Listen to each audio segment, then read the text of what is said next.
네, 친절한 뉴스 계속해서 오는 7월부터 바뀌는 어린이집 이용 소식입니다.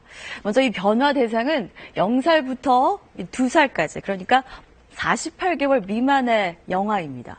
이 나이대 아동은 지금까지는 누구나 어린이집 종일반 이용이 가능한데요.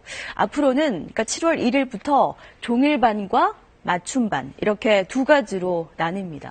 종일반은 지금처럼 오전 7시 반부터 오후 7시 반까지, 그러니까 12시간 동안 어린이집에 자녀를 맡길 수 있는 거고요. 이 새로 도입되는 맞춤반은 오전 9시부터 오후 3시까지 아이를 어린이집에 맡길 수 있게 하고, 여기에 매달 15시간짜리 이 교육 바우처라는 게 제공이 되는데요. 쿠폰처럼 이 갑작스런 일이 생겼을 때 아이를 어린이집에 맡길 수 있도록 한 겁니다.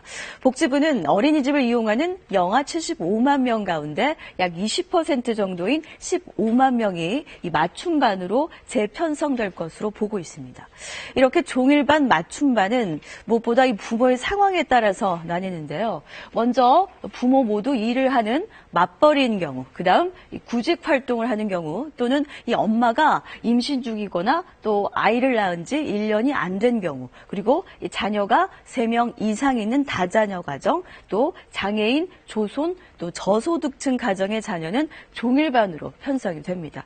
하지만 엄마가 전업주부이거나 부모 중 한 명이 육아휴직을 낸 가정의 영아는 어린이집을 하루 6시간 이용하는 맞춤반으로 편성이 됩니다. 이 별도의 신청 과정은 따로 없고요. 정부가 알아서 이 다음 달쯤에 누가 종일반인지 맞춤반인지 확정 통지서를 각 가정으로 보내줄 텐데요.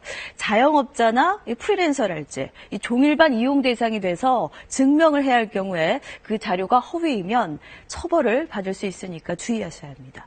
이렇게 어린이집 이용 방식이 바뀌게 되면서 이제 가장 먼저 나오는 우려는 바로 이 어린이집들이 정부 지원금을 더 받는 종일반 대상의 자녀를 하루 6시간 정도 맡기는 맞춤반 대상보다 더 선호할 수 있다는 점입니다.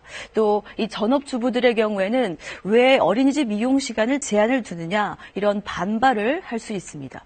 하지만 정부는 0살에서 2살 사이 영아는 특히 가정에서 부모와 애착을 형성해야 하는 시기이고, 또 2014년 기준으로 전업주부들이 자녀를 어린이집에 맡긴 시간을 조사해 봤더니 평균 7시간이 채 안 됐던 만큼 큰 반발은 없을 것으로 예상하고 있습니다. 또 이 영아의 가정 양육을 장려하기 위해서 지금은 가정에서 어린이집이나 유치원에 보내지 않고 가정에서 자녀를 볼 경우에 이 가정 양육 수당이 나오는데요. 지금은 최고 20만 원인 이 수당을 최고 30만 원까지 인상하는 방안도 추진하고 있습니다.